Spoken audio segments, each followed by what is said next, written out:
দুই একটা মনে আছে তো ইনশাআল্লাহ। ইনশাআল্লাহ। যাই হোক, একটা সংজ্ঞা আমরা সর্বশেষ বলেছিলাম, কোরআনে কারীমের মধ্যে আল্লাহ তাআলা নিজে একটা ব্যাখ্যা করছেন। আল্লাহ বলেন, আল্লাযীনা ইউমিনুনা বিল গায়ব, যারা অদৃশ্যের উপরে ঈমান। মুত্তাকির যে গুণগুলো থাকতে হবে তার মধ্যে এক নম্বর গুণ হলো যারা বৈশ্বিক কথা এটা ঠিক না, উনিশটা আদর ফার্স্ট পয়েন্ট হলো আমাদের সেটা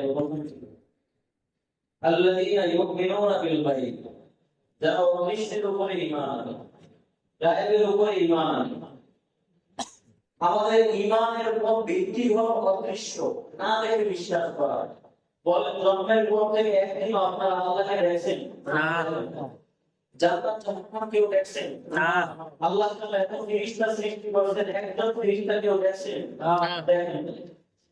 তাহলে মিজান, সিরাত, কবর, আসর যা কিছু আমাদের ঈমানের উপর ভিত্তি, আলহামদুলিল্লাহ সব কিছু আমরা মুমিন এবং মুসলমান হিসেবে বুকে হাত রেখে বলতে পারি, আমাদের আমরা বিশ্বাস করি। ঠিক। কিছু দেখি না, রাসূলকে দেখার আমাদের দামন আছে, সব আছে। মনটা চায় মৃত্যুটাকে একবার যদি রাসূলকে দেখতে পারতাম, তাহলে আমাদের জন্য জাহান্নামটা আল্লাহ মাফ করে দিতেন, আমাদের জন্য জান্নাত ওয়াসিব করে দিতেন। রাসূল বলেছেন, মান রাআনি ফিল মানাম ফাকাদ রাআনি ফাইন্না শাইতানা লা ইয়াতামাসসালু বি, যে আমাকে স্বপ্নে দেখলো সে সত্যিকার অর্থেই আমি রাসূলকে দেখলো, কারণ শয়তান আমার রূপ লাভ করে। তাহলে এক নম্বর গায়েবের উপরে ঈমান, দুই নম্বর নামাজ কায়েম করা।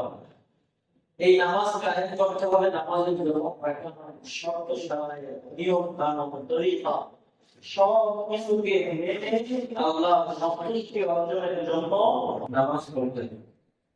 তিন নম্বর ঈমান রাসালনা নিয়ম ফিকো, আমি তাদেরকে যে দিয়েছি তারা নিজে কামাই করে নাই, রোজগার করে নাই, আমি দিয়েছি বলে তারা কামাই করতে পারছে।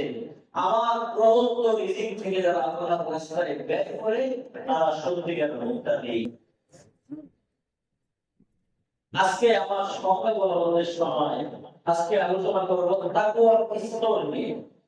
তাকওয়ার চারটা স্তর রয়েছে। তাকওয়ার কয়টা স্তর? চারটা স্তর। এক নম্বর, কুফর এবং শিরক থেকে বিরত থাকা। শিরক করা যাবে না, কুফরি করা যাবে না, আল্লাহর সাথে কাউকে শরীক করা যাবে না। আমরা মুসলমানরা শুরু করি, আমি যদি উদাহরণ দেই আপনারাও বলবেন যে এটা তো আমরাও করি। আপনারা যদি জিজ্ঞেস করি ভাই কেমনে চলে, আপনি তো বাহ্যিকভাবে চলে, কেমনে চলে বুঝি না, আপনারা কেমনে চালাই, ভালো পাচ্ছেন, ভালো পরিধান করছেন, ভালো আধুনিকতা দেখাচ্ছেন, এগুলো আপনি কেমনে করেন? ভাই বিশ্বাস করবেন না, একটা ছেলে ইটালি থাকে, আর একটা ছেলে জার্মানি থাকে, একটা ছেলে সৌদি আরবে থাকে, আর একটা ছেলে মালয়েশিয়াতে থাকে। এই দুইটা ছেলে আসলে বলে চলতে পারে, আমাদের সেবা সম্ভব বলেন শরীর হয়েছে কি হয় না? ভাই কেমনে চলে বিশ্বাস করবেন না। এই দোকানটা যদি না থাকতো আমার চলা সম্ভবই না। কে আমার চলে? ছেলে অসুস্থ হয়েছে, ছেলের মামার কাছে গিয়ে বাবা তুই যদি এখন দুনিয়া থেকে চলে যাস আমরা না খেয়ে মরে যাবো, তুই আসল বলে আমরা খেয়ে পরে বাঁচতেছি। ছেলের অসুস্থ, তুই কাছে সুস্থতার আগে দোয়া করা হবে না, আগে মামার কাছে গিয়ে একটা পেটাতে হবে, জন্মে 70% পর্যন্ত তাকে মা-বাবা টেনশনে করে ওই বেলা 100% অসুস্থ হয়ে তাড়াতাড়ি মৃত্যুর উপহার করবে, ঠিক কিনা বলে? এই কথাটা কমিয়ে জবাব থেকে কিন্তু পায় না আমাকে, না আমাকে বলে আমাকে আল্লাহ শক্তি দিয়েছেন বলে এই দোকানে বসতে পারতেছি, কথাটা সবার থেকে বের হয় না। তাহলে বলে তাকওয়ার এক নম্বর স্তর কি? কুফর এবং শিরক থেকে বিরত থাকা। দুই নম্বর স্তর বলার আগে আল্লামা রাইসুল মুফাসসিরিন হযরত ইবনে আব্বাস রাদিয়াল্লাহু তাআলা বলেন মুত্তাকিরা বলে আল্লাযীনা ইয়াত্তাকুনা শিরকা, যারা শিরক থেকে বিরত থাকে এরাই মুত্তাকি। শিরক করা যাবে না, শিরকের গভীর ধারা কাছেও যেতে পারে না, শিরকের নামে তুমি শুনতে পারে না, ওই গভীর সত্যি। 2 নম্বর, হারাম এবং বেদাত থেকে বিরত থাকা। হারাম এবং বেদাত থেকে বিরত থাকা। আল্লামা ইমাম হাসান বসরি রাহমাতুল্লাহি আলাইহি বলেন যে মুত্তাকি কারা, বলে আল্লাযীনা ইয়াত্তাকুনা আল্লাহ আলাইহিম, রব্বুল আলামিন তাদের জন্য যা কিছু হারাম করেছেন তা থেকে বিরত থাকে। সুদ খাওয়া রব্বুল আলামিন হারাম করেছেন না করেছেন, হারাম হারাম করেছেন না করেছেন, হারাম। বিরত থাকে। সুদ খাওয়া আল্লাহ রাব্বুল আলামিন হারাম করেছেন, চাঁদাবাজি করা হারাম করেছেন, অন্যের সম্পদ আত্মসাৎ করা রব্বুল আলামিন হারাম করেছেন, জুলুম করা হারাম করেছেন, মা বাবার নাফরমানি করা হারাম করেছেন, ব্যবসা করতেছেন মিথ্যা কথা বলা রব্বুল আলামিন হারাম করেছেন, ব্যবসা করতেছেন তো ওজনে কম দেওয়া রব্বুল আলামিন হারাম করেছেন। এই হারামগুলো থেকে বুনিয়াদ থেকে বিরত থাকতে পারে, তাহলে হাসান বসরি রাহমাতুল্লাহি আলাইহির বক্তব্য মতে ওই মুমিন প্রকৃত মুত্তাকি। সুবহানাল্লাহ। 2 নম্বর স্তর। 3 নম্বর স্তর গুনাহ থেকে বিরত থাকা। মুত্তাকির 3 নম্বর স্তর কি? গুনাহ থেকে বিরত থাকা। বলে আমরা কেউ গুনাহ করব না, বলে আমরা কেউ গুনাহ করব না। মুসলিম মুসলিম ওয়াদা করছি আমরা কোনোদিন কোনো গুনাহ করব না, প্রকাশ্যে করব না, অপ্রকাশ্যে করব না, বিবাহকেও করব না, অন্ধকারেও করব না, নির্জনেও করব না, মানুষের সামনেও করব না। যেখানে যাই অন্ততপক্ষে আমার কলমের ভিতরে একটা কথা যেন সবসময় থাকে, আমার কেউ না দেখলেও আমার আল্লাহ দেখছেন। কাজেই আমি যেখানে যাই আকবর এলাহাবাদী রহমতুল্লাহি আলাইহি বলেছেন, তোর সব মুসলিম কাজে বড় পারে तुम शौक़ से कालिज में पढ़ो, पारे में खोलो, तुम चाहे गुब्बारे में उड़ो, चक्कों में झोलो, फिर एक सुबह बंदेगा जिसकी रहे याद, तुम अल्लाह को अपनी हकीकत को न भूलो, तुम अल्लाह को अपनी हकीकत को न भूलो। যেখানে যাও সব কিছুর অনুমতি তোমার জন্য আছে। ইউনিভার্সিটিতে পড়বা অনুমতি আছে, কলেজে পড়বা অনুমতি আছে, চাকরি বাকরি করবা অনুমতি আছে, ব্যবসা করবা অনুমতি আছে। তবে একটা কথা মনে রাখো, যেখানে করো না কেন কলমের ভিতরে একটা কথা লিখে রাখবা, তোমাকে না তোমার রব দেখছেন, তোমাদের তোমার মালিক দেখছেন, আল্লাহ তোমার সামনে আছে, তুমি গুনাহ করবা। এই বিষয়টাকে অন্তরের মধ্যে গেঁথে নিয়ে যা খুশি তাই তুমি করতে পারো, তাহলে আমরা গুনাহ করব না। যদি গুনাহ হয়ে যায় তাহলে গুনাহকে বিয়ে করার এক আধুনিক যন্ত্রের নাম হলো ইস্তিগফার করা। আমাদের জন্য আধুনিক, এমনিতে এটা পুরান জিনিস, আমাদের জন্য হলো আধুনিক। গুনাহ যদি হয়ে যায় তাহলে ইস্তিগফার করা, আস্তাগফিরুল্লাহ, আস্তাগফিরুল্লাহ। জামায় ময়লা ধরা পড়ে, যেখানে গেলে জামায় ময়লা লাগবে সেখানে যাব না। পয়লা আছে মিষ্টি, কাকে আছে মিষ্টি, মাত্রলা পছন্দ করে মিষ্টি, পয়লা জামায় পরে ময়লায় আমি যাব না। যদি যাই কোনো কারণে আমার জামায় যদি ময়লা ভরে যায় তাহলে আমি একজন পরিচ্ছন্ন ভূমি হিসাবে আমার জন্য আবশ্যক হলো ওই ময়লা থেকে ভিন্ন, চাই পানি দিয়ে হোক চাই সাবান দিয়ে হোক। ঠিক তেমনি ভাবে আমি ওই গুনাহ করবো না, আমি ওই গুনাহ করবো না, আমার গুনাহ হতে পারে না।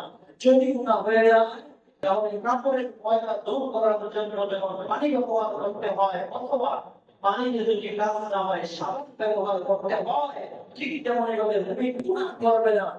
যদি তুমি গুনাহ হয়ে যায় তাহলে মুমিনের জন্য সাবান হলো ইস্তিগফার। মুমিনের জন্য সাবান কি? ইস্তিগফার। ইস্তিগফার হলো ইনশাআল্লাহ। এজন্য গুনাহ করব না, নেক আমল ছাড়ব না। নেক আমল ছোট হলেও ছাড়ব না, গুনাহ বড় হলেও করব না। নেক আমল ছোট হলেও ছাড়ব না, বড় হলেও ছাড়ব না। আর গুনাহ ছোট হলেও করব না, বড় হলেও করব না। মনে থাকতে হবে কথা মুসলমান সবাই গুনাহ করা যাবে। গুনাহ মুক্ত জীবন করব, আমরা গুনাহ থেকে বিরত থাকবো। আমার বাড়িতে আমি এই দিব বাউন্ডারি মাইন্ড করা চাকরি করে আমার দুই কাজ হয়। আমার বাড়িতে কোনো চোর ঢুকতে না পারে, বন্ধ হয়। যদি আমার বাড়িতে চোর ঢুকে, যদি আমি জানতে পারি তাহলে ওই চোরকে আমি বেঁধে ফেলবো, যেন সে বের হতে না পারে, তাকে সাহায্য করবো। তার হাতে আমার যা কিছু গেছে সেগুলো আমি উদ্ধার করবো। আমি বিশ্বাস করবো না, যদি কোনো হবে না তাহলে সঙ্গে সঙ্গে তওবা এবং ইস্তিগফার করে সচেতন চলবে।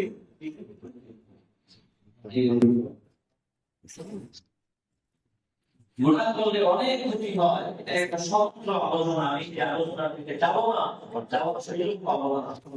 3 স্তর বললাম, 4 নম্বর স্তর সন্দেহপূর্ণ জিনিস থেকে বিরত থাকা।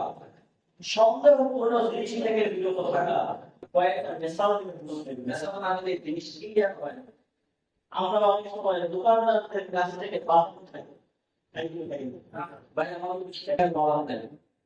এই কাছে 20 টাকার বাদাম মাপতে থাকে, আর আপনি মুসলমান একটা দুইটা বাদাম নিয়ে তখন ওই সময়টা পাস করেন, ওই সময়টা আপনি কাটান।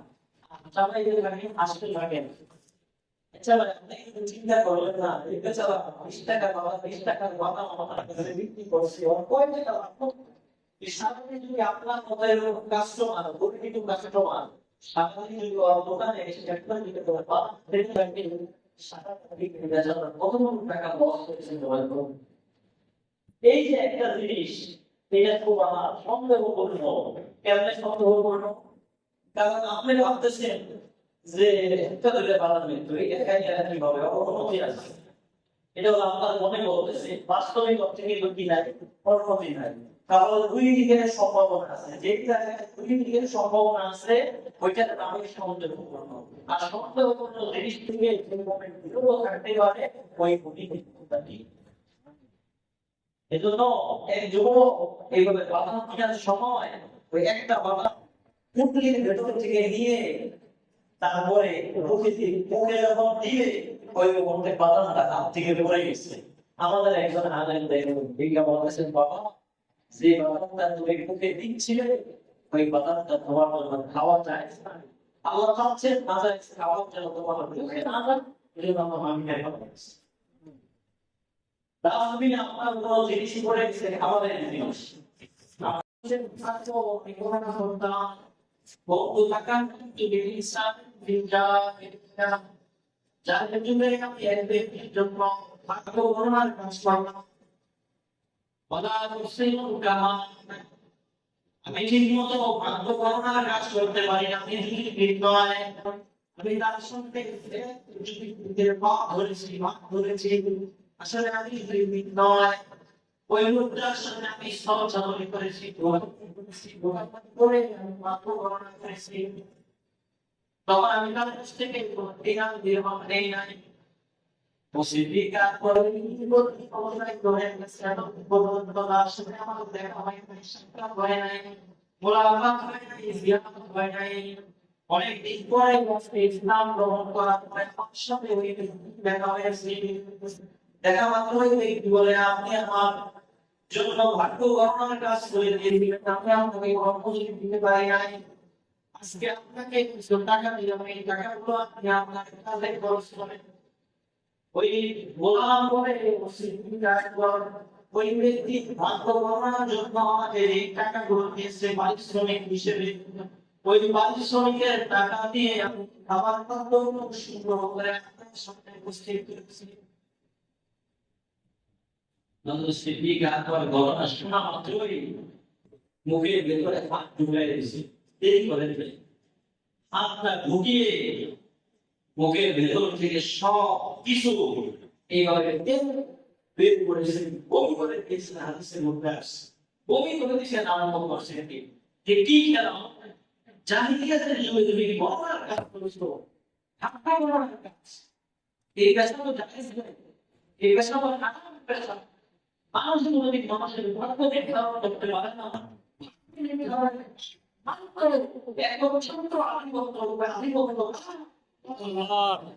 আল্লাহ ছাড়া কেউ আল্লাহর বন্ধকে ধারণ করার ক্ষমতা রাখেন না। আমরা অনেক সময় মানুষের কাছে যাই, হুজুর দেখেন তো এটা আমার হাতে কি পরিস্থিতি। একজন লোক সাথে যখন বাংলা সমস্ত বাংলার পাড়া লাগে একটা গভীরতার ভাব ধরছে একটা সেরিয়া আমরা কবলা ইসলাম হয়ে গেল। এখন মুসলমান আছে না মানে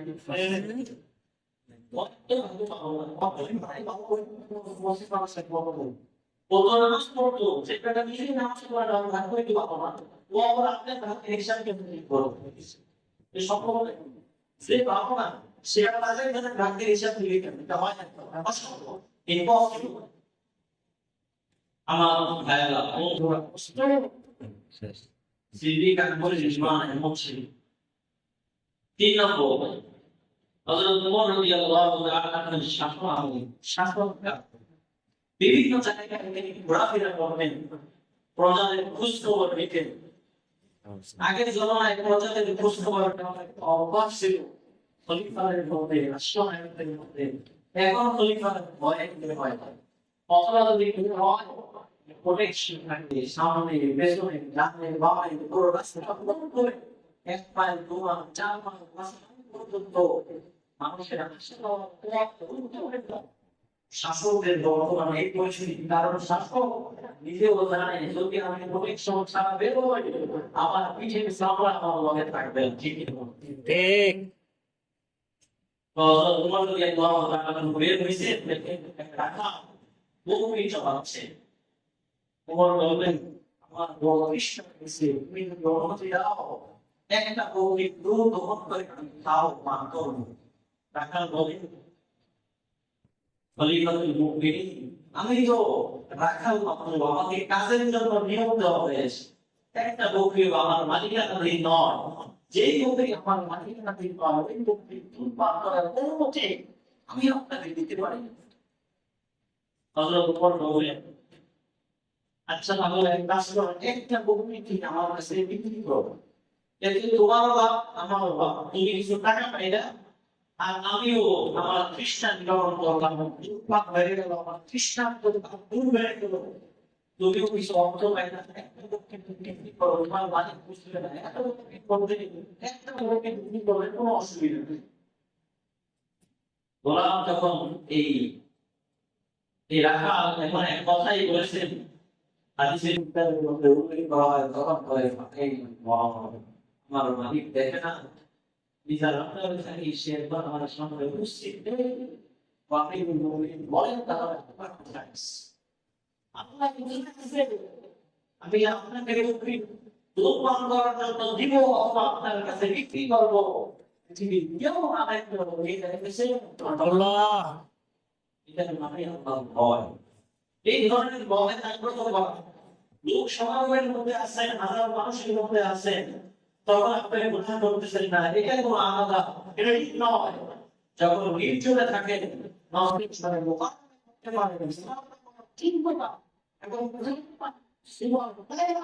যদি আপনার অচিন্ত হয় তাহলে মানুষের মধ্যে মানুষ একটাই অন্যায় করে না, দুই একই কোনো অন্যায় হতে পারে, মানুষের সবাই লজ্জা করে করে না। বিরত থাকা আমাদের সবার আত্মবর্জন করা দরকার। তারপর 4টা স্তর নিয়ে আজকে আলোচনা হলো। 1 নম্বর কি থেকে বিরত থাকা, 2 নম্বর বেদাত এবং হারাম থেকে বিরত থাকা, 3 নম্বর গুনাহ না করা, যদি গুনাহ হয়ে যায় সাথে তওবা করা, কাফের ময়লা না হওয়া, যদি ময়লা হয়ে যায় সাথে সাথে পরিত্যাগ করে নেওয়া হয়, তো পানির মাধ্যমে না হয় কৃষির মাধ্যমে সালামের মাধ্যমে। আর গুনাহকে বিরত করার সাবান কি ইনশাআল্লাহ সন্দেহ থাকা। রব্বুল আলামিন বহু সালাম আপনাদের সঙ্গে বললাম, আমাকে